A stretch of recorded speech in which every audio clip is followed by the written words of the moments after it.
Now, breaking the duopoly, that's the anthem of smaller political parties. Ghana heads to the polls in 4 months. The question, however, remains, how ready are the smaller parties to indeed break the duopoly? And what steps are being taken to convince you and I, the voters, to give them our vote? Today, we begin a series to engage these political parties and to understand their policies and assess their feasibility ahead of the December polls. Now, we start with the Movement for Change, led by the former Trades Minister, Kyerematen. He has promised to abolish the Council of State, work with just 40 ministers, establish a bank that supports market women, among others. What else is in his manifesto? Well, thankfully, I have the Director of Communication for Alan's team, Courage Nobi, joining us here in the studio on Election Week. Thank you, Courage, for your time. First of all, how is the campaign going, and where is your flag bearer touring as we speak?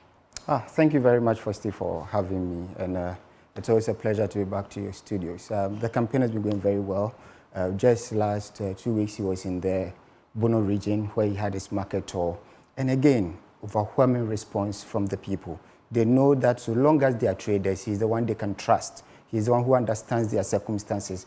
And he can put in place the policy environment that will allow their enterprises to thrive. Because what Alan is promising is an enterprise economy where you get financing, cheap financing, to expand your business. To amplify what he's been doing, we have the Muntie Alan Show, which is coming very soon. In fact, tonight, there will be a broadcast of one on all his social media platforms where he goes into details. Today, he'll be speaking about the youth policies. What does Alan want to do for young people? So I encourage all my fellow young people to stay tuned. Join Alan Kyerematen on all social media platforms to get to know about what he has for you as young people. Let's get into your manifesto and some of the promises Alan Kyerematen has made so far. First, he said he would establish a bank to help traders. Yes. How does he plan to finance this apart from his links as the former Trades Minister? Awesome. You know, having been Trade Minister 2 times, he understands their issues, like I said, and so he realizes that the biggest challenge to traders in this country is financing. Now, the current rate, which is above 30%, average profit margin is about 20%. So if I'm borrowing at 30%, it means that my profit cannot even finance the loan, let alone sustain the business. So if you have a dedicated bank, like we had with agriculture, Agri Development Bank, that was lending at single-digit rate, and that developed agriculture. So if you want trade to boom, if you want Tabosuokan, Kokompe, Makola, and the likes to boom, we need to have a dedicated bank that caters to their needs. Again, regular commercial bank requires certain collaterals. Does the average trader have those? No.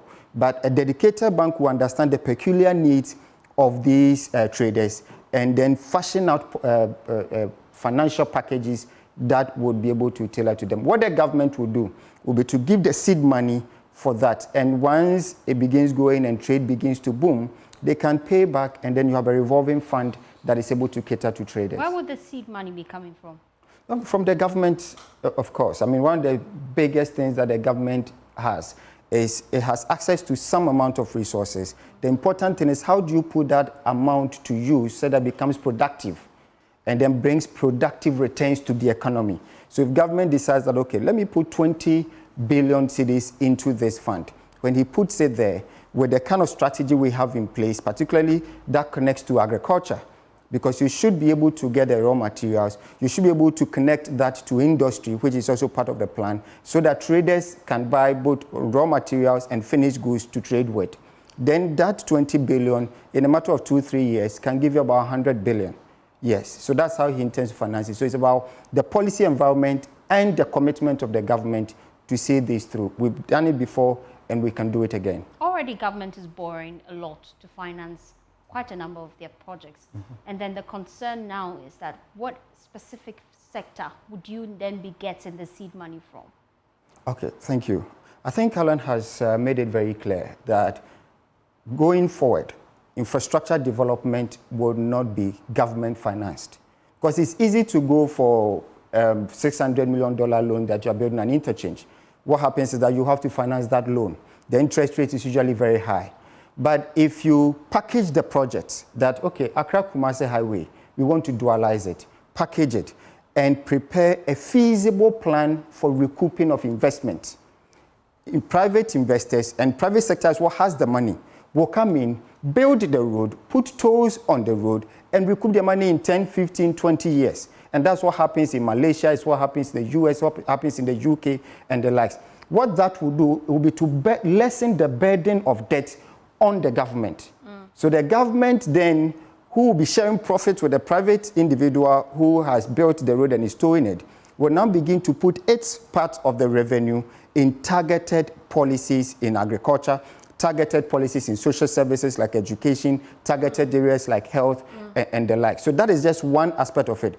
But concerning natural resources, Alan is saying that it does not make sense today in 2024 that we give contract to a company, mines gold, and exports it. We give contract to a company. So he's going to invest in industrialization. But then the question now is, you also pledged to reduce taxes. Yes. You say you want to give us a low-income tax regime. Yes. How then do you plan to finance some of these projects? Absolutely. If you see the GTP, the Great Transformational Plan, everything is linked. So connecting it to natural resources. Within the first 2 years of Alan's administration, you will stop Galamsey. We'll put a stop to it. How? It's simple. Have a dedicated arm of the army that focuses on that.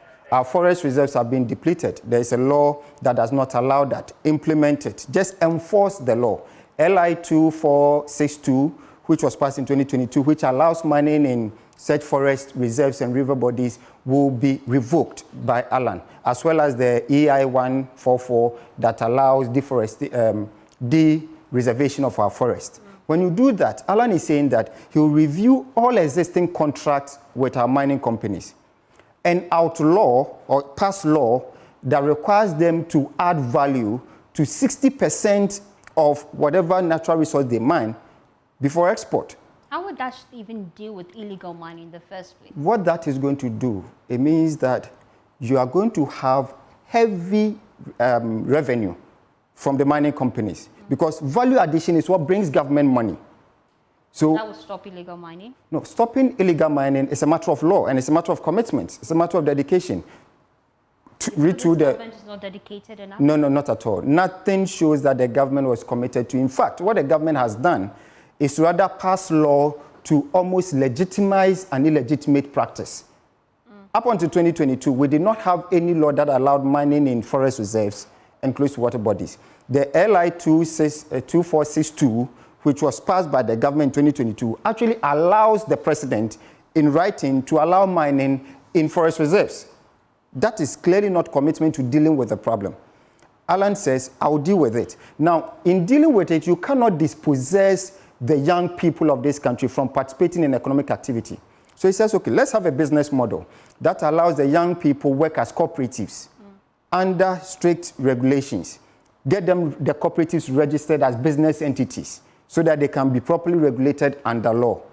And then have them have legal concessions out of forest reserves, out of water bodies, and have them participate in the mining industry legally, so that people will not just get up and be digging in their farms and the likes. And what that will do will be impacting other sectors of the economy. For example, in 2021, our cocoa production output was in excess of 1 million tons. In 2022, it came down to a little over 600,000 tons.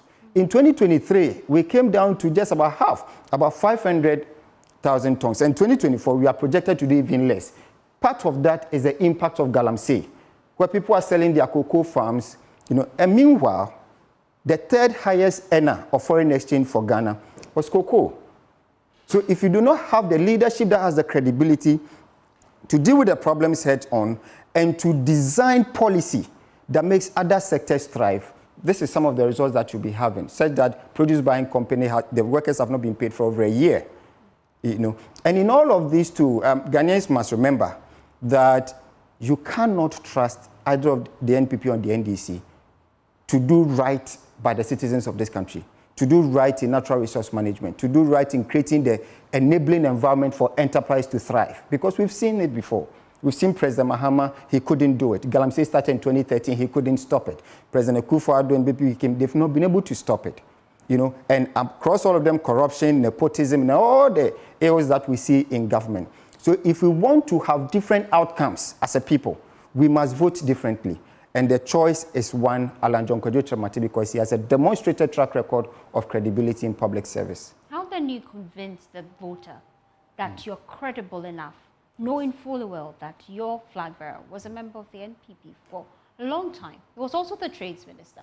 It's a very simple thing. I was a member of the NPP as well, part of its national communication team, just like Alan. What Alan has done is to give accountability of his stewardship, whether under President Kufuor or under President Kufuor-Addo, as a minister. In all that, there's one thin thread between, across the years. He's never been corrupt. He's proven to be a man of vision. He's proven to be a man of action. And he's proven to be a very effective implementer of public policy. As a result of which, even under President Kufuor, 160,000 jobs were created in just one district, one factory. Automobile development, we have out of the 6 global brands, 5 of them assembling cars right here in Ghana. Put that aside. He's been able to build about 67 business resource centers across the country that are supporting young enterprises for them to thrive. So, yes, there is collective responsibility, but that does not excuse in any way individual accountability. If any of the ministers who serve in this government can account for their stewardship as individuals, I think we should be able to pay attention to them. And for someone who has been in the forefront of Ghanaian politics well over 40 years, who has not been corrupt, is never been known to be corrupt, and can tell you that I have not been, I am not, and I will never be, I think he deserves the trust of the people. Now, if he believed in the... Before we go into that, how can you then prove to us that you are not corrupt? The only way to prove that is your past actions. Yes, it's your past actions. How do you plan to fight corruption in your government? Because that's been a concern of different political parties. There is concerns about the corruption in different governments, ranging from the NDC to the NPP. Should Ghanaians give you the nod? How do you plan to fight corruption? Okay. In the Great Transformational Plan, Alan Kyerematen says one thing, that we have so many different legislations spread out. Now, you don't even know who has the responsibility to fight corruption. Is it the CID unit of the Ghana Police? Is it Yoko? Is it Special Prosecutor? Or who? And mostly what you have is that you find them playing chaskele with the case. This one passes it on to this, Yoko passes it on to Special Prosecutor. He says, no. Why don't we consolidate all these provisions on fighting corruption and have one specific individual boasted with a legislation that gives him the power to prosecute, the power to investigate and prosecute, which we call like an omnibus czar of fighting corruption. Different from the Office of the Special Prosecutor? Different from that one because... collapse that office? Because the Office of the Special Prosecutor takes its authority from the Attorney General Minister for Justice. That doesn't work. So consolidate all of that and have one unit, one office with a specific mandate. So you erase the office of the OSP? Well, obviously, a number of them will have to go if you are consolidating to have one. A number of them will have to go. And then you have clarity on who is fighting corruption. So that is one. The biggest way to fight corruption, again, is by example. If the leader is not corrupt, and the leader's family members are not participating in corruption, his friends are not participating, appointees in his government are not participating, then you can fight it. The reason why presently we fail to fight it is because at all these levels, there's corruption happening. So Alan Kyerematen is saying that I have not been corrupt, I am not corrupt, I will never be corrupt. So because I am not corrupt, I will not allow any family member or any appointee or any friend of mine to engage in corruption. And yet I will set up this institution that has the power and the mandate to fight corruption heads on. I think that is enough commitment, and it gives a very clear direction as to what Alan wants to do as far as corruption is concerned. Thank you so much, Courage, for joining us Thank you here for having on me. Election.